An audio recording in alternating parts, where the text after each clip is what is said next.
the larder.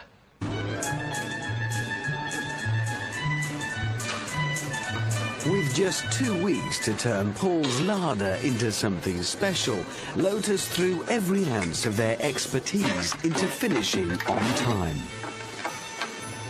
The shopping list includes new brakes, a handmade exhaust system, special Lotus black paint from the East Bilney Coachworks, and hand-finished seats from the trim shop. Remember that lump of rust in the workshop? 35 brake horsepower is now 180.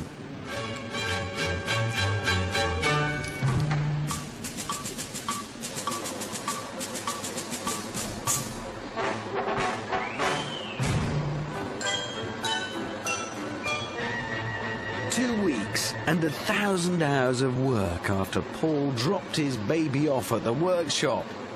It was time, finally, to be reunited. Right, we're going to stop here. Right.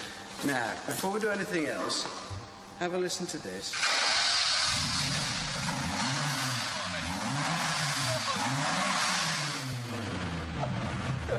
First of all, what do you think that is? I took the exhaust off. Take your blindfold off and have a look. Let's do this. You feeling all right? Here we go. Struth! Blimey! What do you think? That is excellent. Well, come on, let's go and have a look at the thing. Good God! It's a pretty thorough job, isn't it? Yeah, I should say. It's beautiful. Are you going to feel Absolute good? work of art. Chris, now you've met Chris before, haven't you? I'll come back. What have you got to say to Chris? Thank you very much. I should think so too. Thank you. It's absolutely beautiful. There's over 1,000 hours gone into this, Paul. Oh my God. 1,000. And that's 1,000 hours of not just anybody, Lotus people.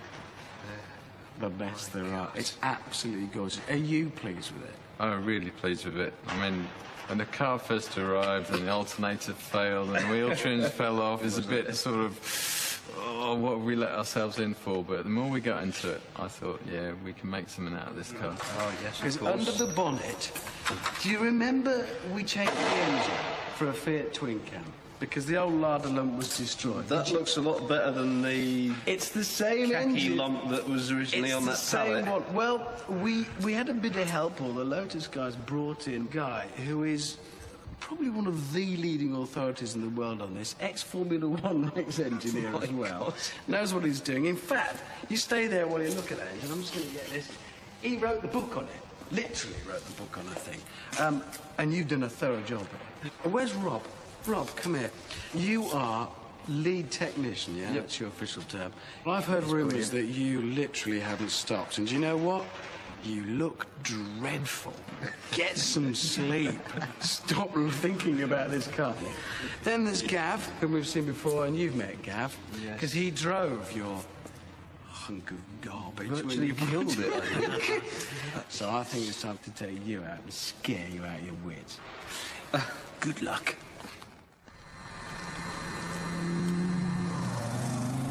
Bloody hell.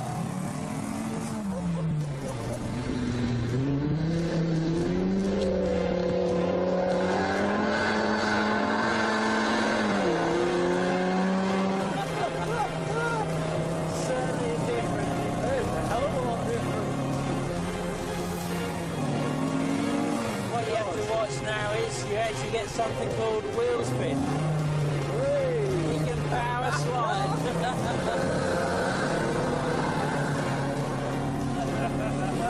Gear wheel spin. I think I'd be too petrified to do that myself. It's a beast.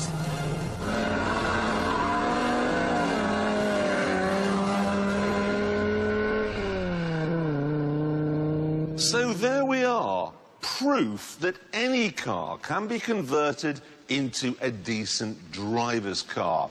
Given, you know, team of 10 men and a fortnight and £100,000, which is what this would have cost if you'd have gone to Lotus and asked for it yourself. So you, Paul, better look grateful.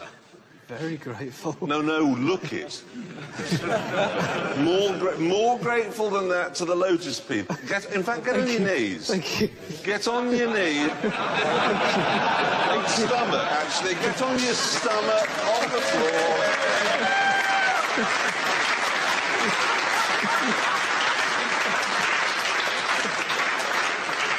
Now, every week we put a star in our reasonably priced car. And this week he's more than just a star. He's a knight. Ladies and gentlemen, Sir Michael Gambon!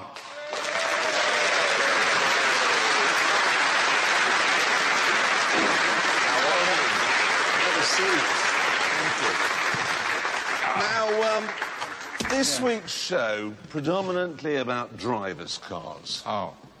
Does that fit with your... Well, not really, because Jeremy, being an actor, I spend the whole of my life stuck in West End traffic. Go in the bus lanes. That's what you can go really fast in bus lanes. I know, I've tried that, but I get had up. You've got a Ferrari, though. Yeah, but it's not the sort of Ferrari you should own, I'm told. Every time I measure my Ferrari, it's a 348. Oh, no, that's a shocking one. Yeah, they say I should know. So, I don't care, I like it.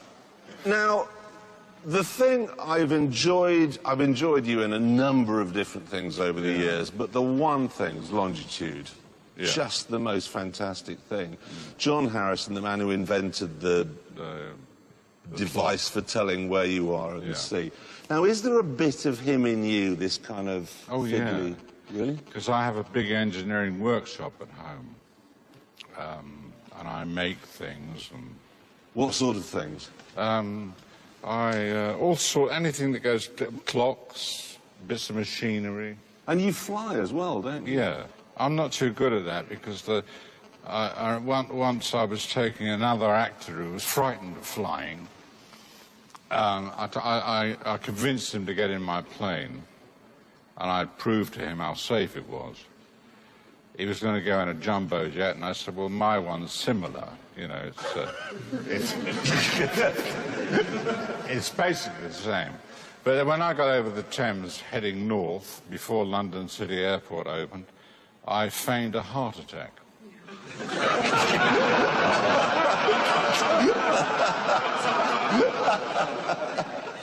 Because there's something inside me that always wants to fool around.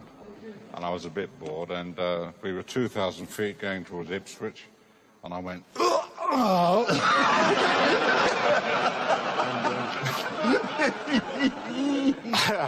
I put a bit of left rudder on and held it for about 10 seconds. So the plane was then just we were doing like that. I see Tower Bridge on my left. And, but you'd expect him to go mad, wouldn't you? Well, yeah. If you were making a film of that. But he did nothing. What, just sat there? He just froze. He was prepared to crash and burn. He was prepared to die. I then came round and apologised, and I can't tell you what he said. Are you still friends? I don't see him anymore. Remind me never to get on a plane with you. Yeah.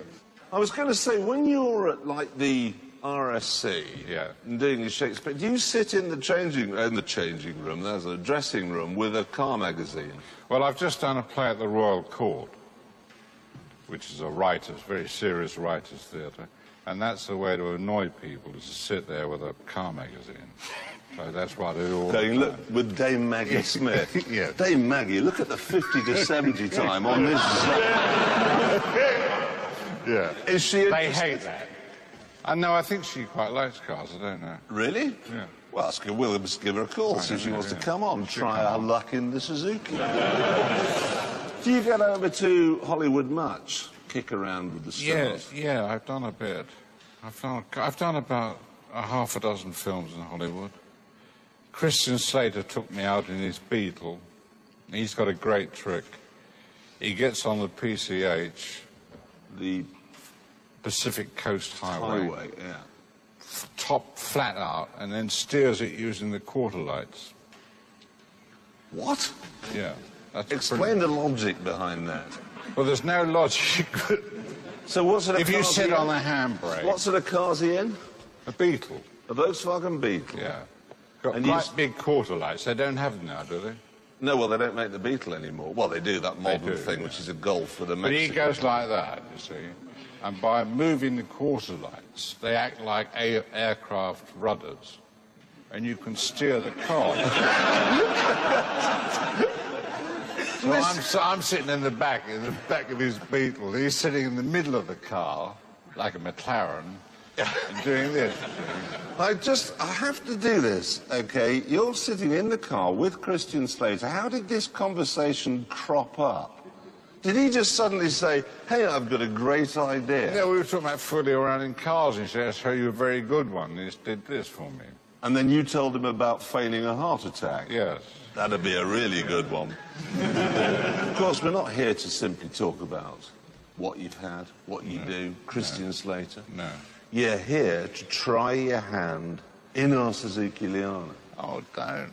Now, you've been watching the show, yeah? Yeah. You've seen all these people have a go. This is the sort of ball, obviously Harry Enfield, not in the ballpark at all. He's way off the bottom there. But everyone else is sort of in this. Was it wet or dry when you went out? Very wet.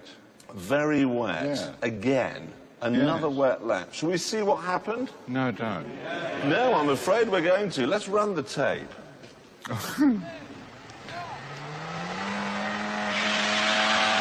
Now, this is quite good. Oh, God. that's like you had to look at the gear lever to change there, which is kind of like reading moving electrics, which I suppose is what you do for a living, really.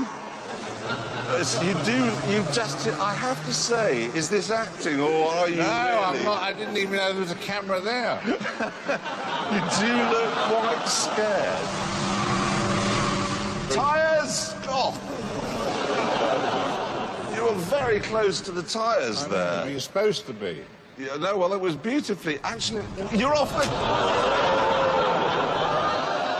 You will...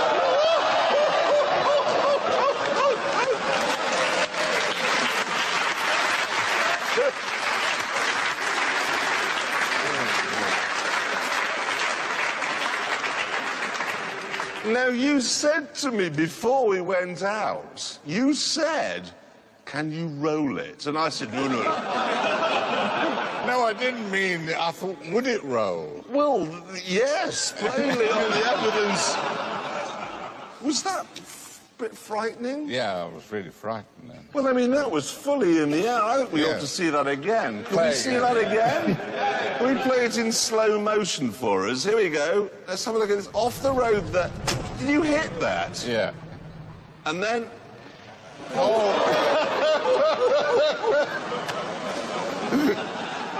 Brilliant, isn't it? It was beautiful car control. And was that on your timed lap? Yeah. What was my time? Shall we find out what his time was? Yeah. It was including that, frankly, spectacular moment. You didn't hurt the car, did you, by any chance? Yeah, I've got to bring it back. The wing mirror came off.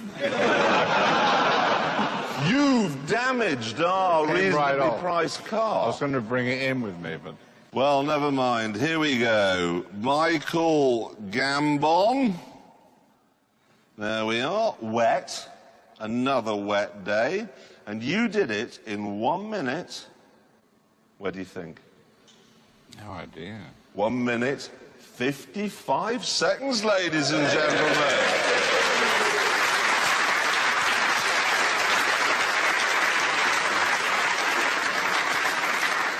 2 seconds faster than Jonathan Ross, and that was on a dry track. Oh, really? You know, the Stig, he took you out to show you where to go. Yeah. He said, when you first took the wheel, that you had the best appreciation of racing lines of anyone that's been on the show so far. Ooh. He said most of the just young kids, it's all but you were much more the old bull. More Jackie Stewart. No, he didn't say that, actually. Maybe we should get Jackie Stewart on one day. I thought it was Jackie Stewart. What, you thought you were? Stig. Oh, you thought the Stig was? Yes. Not with that accent. Have you any idea who he is? No, he's putting on an accent, isn't he? I don't know. I honestly have no clue who the Stig is. We thought it might be Maureen from driving school. But then the way he holds the power slides, I'm not sure it is. Yeah, I don't know. But he talks in a French accent, but it's not. He took me out in the A6 and the RS6. I felt sick at the end of it. Well, it's been enormous fun having you here. Ladies and gentlemen, Sir Michael Gambon.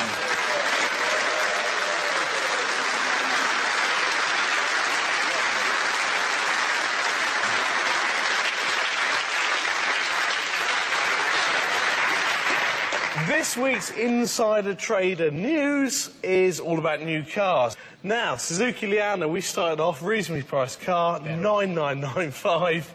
Yeah, then we had dealers saying, no, we'll do one for 8,995, then 7,995. This week, I had an email from a dealer up north, can't give the name, but they've got a powder blue one, just like our car, aircon, ABS, airbags, 7,495. So what, is nobody buying those cars, despite us putting it on the telly every week? Couldn't possibly say. 7,495. That's a cheap car, It's that. insanely reasonable. Big time. And finally, pre-registered cars. OK, this is something the manufacturers do to try to, try to bump the registrations up. Basically, register a whole bunch of cars in their own name and then kind of try to sell them later. So they haven't sold them, but it just gets more numbers. So it's all part of this battle to get fourth place or whatever. Yeah, to absolutely. appear to have sold more cars. Yeah. Gotcha. And eventually they've got to find homes, so they come onto the market as used cars. But I mean, if you buy one, when you come to sell it, it's going to have two owners on it. It's going to be you and the manufacturer. It doesn't make a huge difference to the value. It really doesn't. But it does make a difference to the price you pay now. This week I was offered a Renault Scenic. Remember, Renault are trying to chase for fourth place at the minute. That car's normally 12.5 grand. That's a 1.4. It's got aircon. It's got alloys. Proper car. That car was offered to me this week for 9 grand. Now, that's a really useful family car for 9 grand. It'll have no miles on it. No. And you'll be fine. Delivery when you come to mileage, sell it. next to nothing. If you want to go cheaper, how about this? Ford Focus, 1.4 CL, 3-door. That car's normally about 10.5 grand. Pick one of those up at the moment, pre-registered, for 7,995. Good price. Yeah? And then finally, if you want to go really cheap, remember last week, Ford car, normally 6.5 grand. Some dealers were banging them out, 4,995. How about this as an option? Pre-registered, Fiat Punto Mia, 1.2, 3-door, 4,995. Now, in the 1940s and the 1950s, a Maserati was as exotic and as unattainable as a banana or nylon. It was as desirable, come to think of it, as a banana in a nylon sock. But by the time I was old enough to notice, a Maserati was a broken down bi-turbo at the side of the M1. Now, however, Maserati has been taken over by Ferrari, and they're supposed to be chic and tropical all over again.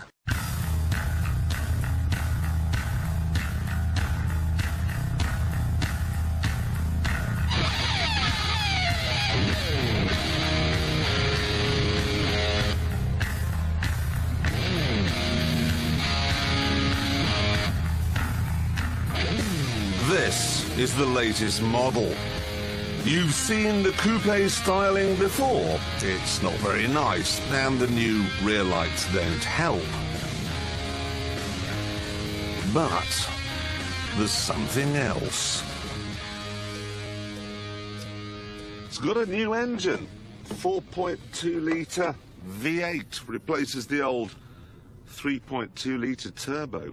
And that develops nearly 400 brake horsepower. And what good's that in this day and age? Nearly 400. It's like being nearly 6 feet tall. Nearly winning the lottery.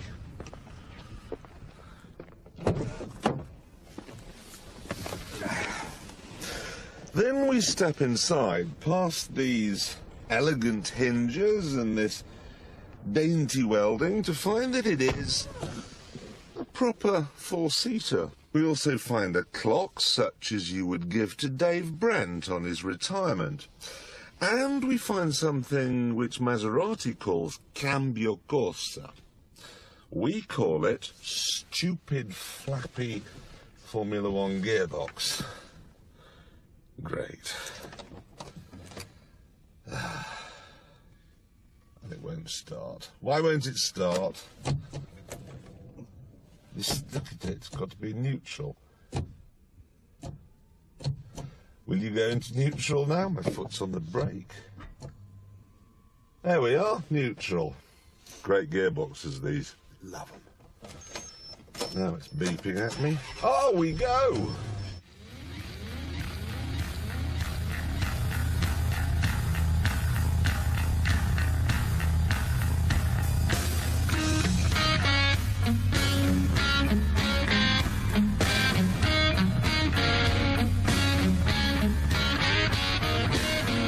There are, however, two good things about this gearbox.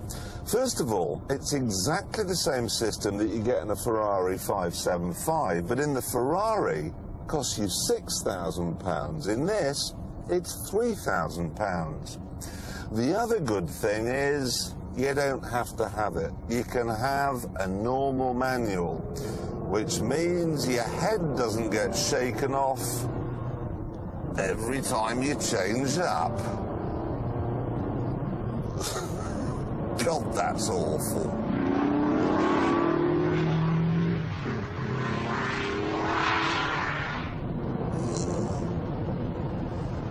Got a bit of poke, though. Got a bit of poke.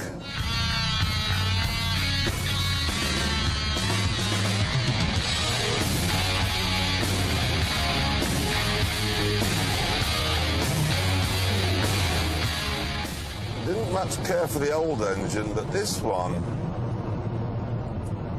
it's not bad.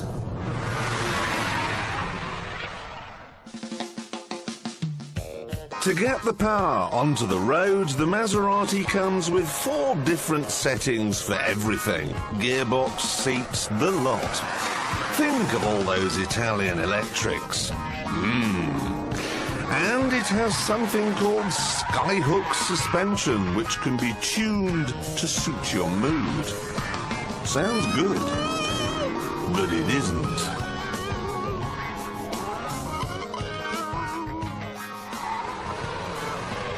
The trouble is, when you push the sport button to firm everything up, tighten up the gearbox, it goes from being a, I don't know, it goes from being a blancmange to being a marshmallow. You don't drive this car so much as hang on.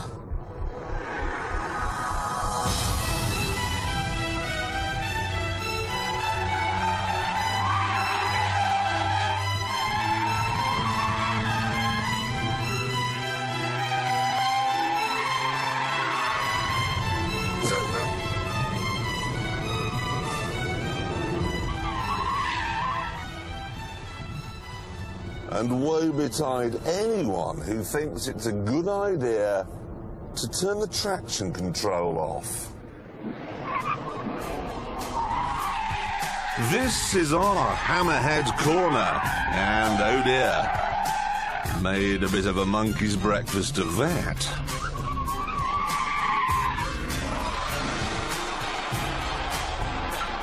So, I had another go. And oh dear, made a monkey's breakfast and then lost my temper.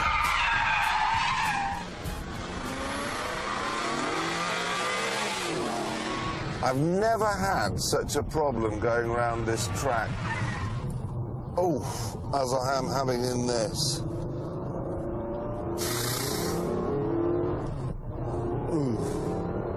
This then is not a sports car.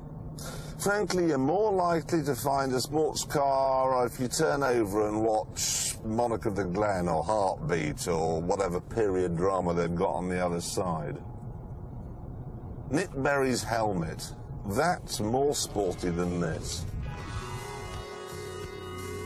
But then, perhaps this isn't supposed to be a driver's car, a rival for Porsche and Ferrari. Perhaps it's supposed to be a pasta and bolognese alternative to the roast beef and Yorkshire pudding that is Jaguar.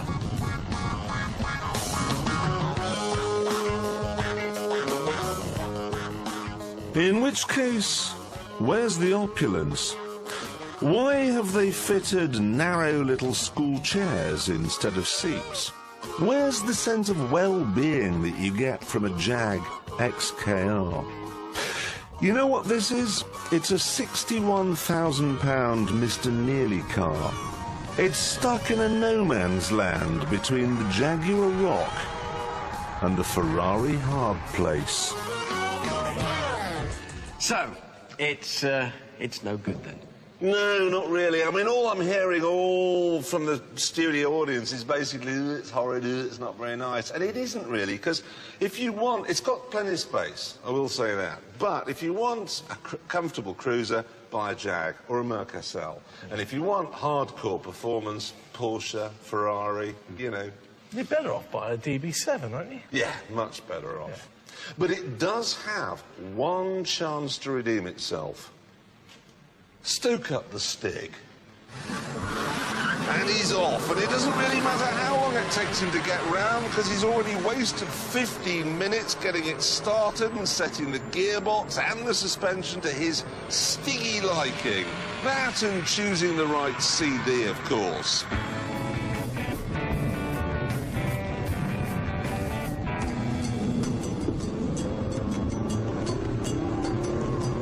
Right, he's coming up to the hammerhead now, and if he can get round here without spinning, we might even let him come and sit by the fire on Christmas Day.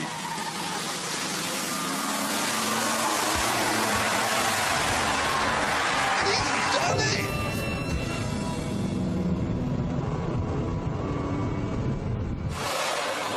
Power now, and the Mazda's not lacking in that department. Up to a huge speed by the time he gets round to the last two corners, up to what we'll now call Gambon Bend. He's not gone sideways like Michael, and he's across the line.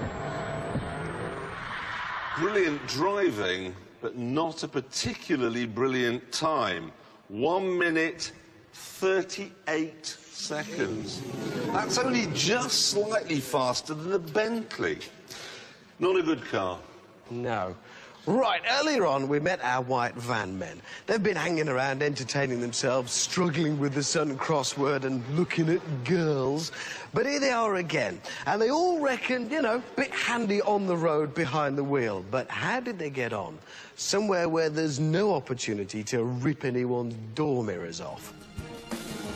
Naturally, they'd come in their own weapons of choice, but today they wouldn't be using them.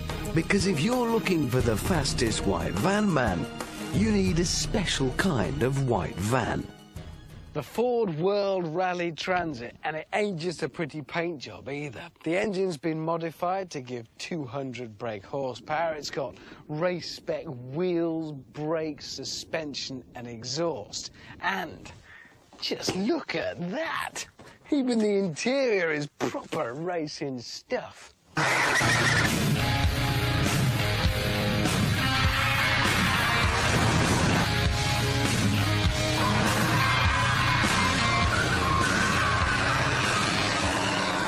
Right, down to business. And first up, John from the Royal Mail. So this is it, OK? Are you a big wuss or are you a white van man? 3, 2, 1.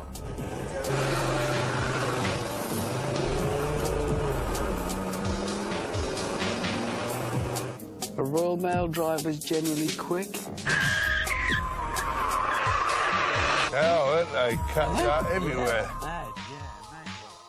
And whilst Postman Pat was on the track, I received a few nuggets of white van man wisdom. You know what? They're the worst in the world, you know? Well, women drivers. All women drivers.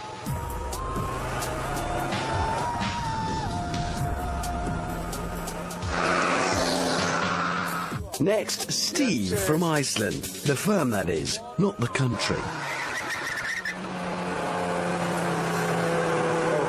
Put that in the wrong gear. Whoa! This is is the guy who yesterday destroyed a police car. Did he? Yeah, he backed into it, wrote it off in his Iceland van.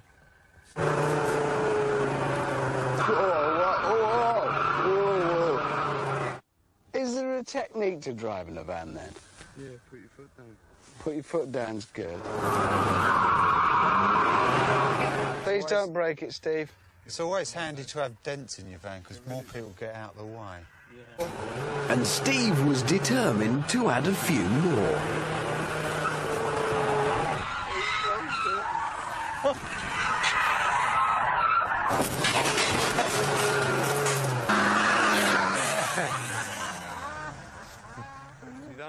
Just bent the bracket, holding it on.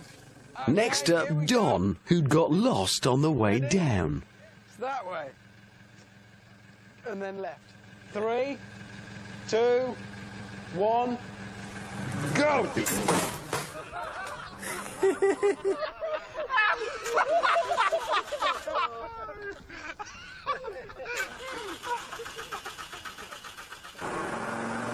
And sure enough, he got lost again. He's gone wrong again. Yeah, he's gone wrong.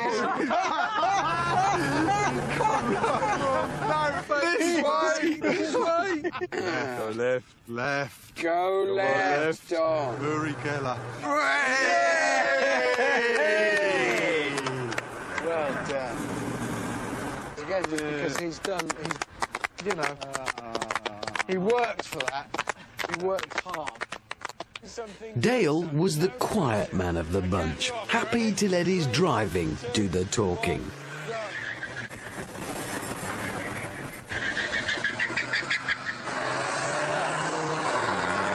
You're supposed to let the clutch out as well. At last, a full-on white van man, silent but deadly with the rev counter.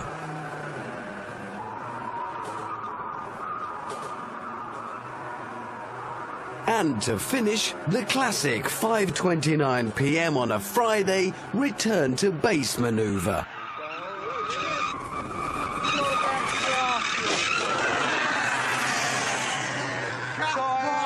Wheel. Done a wheel. You're giving us van drivers a bad name. Roger, not a man lacking in confidence, so how are you feeling about this? Very good. Get me going. 3, 2, 1, go.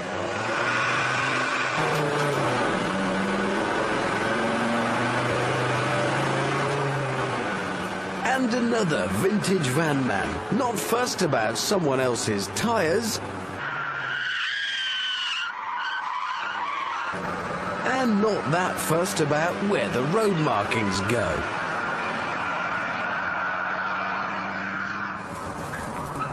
All in all, Roger's van man tactics set him up for a nice quick lap. That was good, wasn't it? Smooth.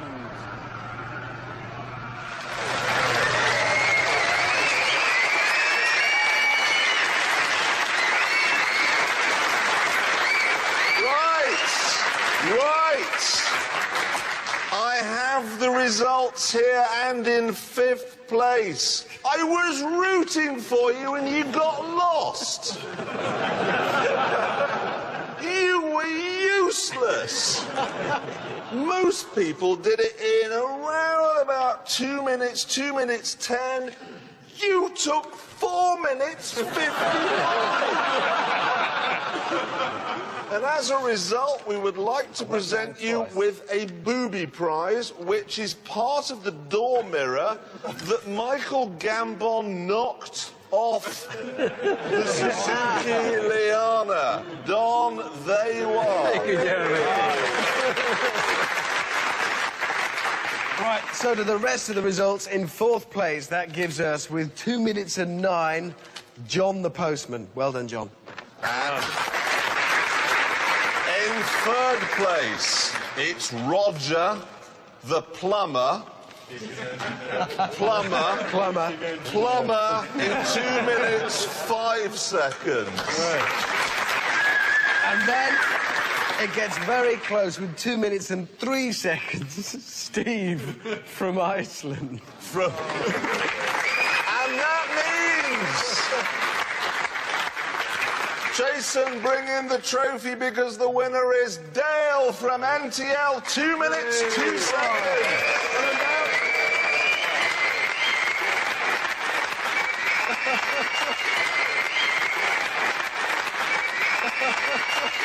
Well done, The team are back this Tuesday night for the life and development of a teenage boy. Next on BBC Prime, a real insight into the teen species.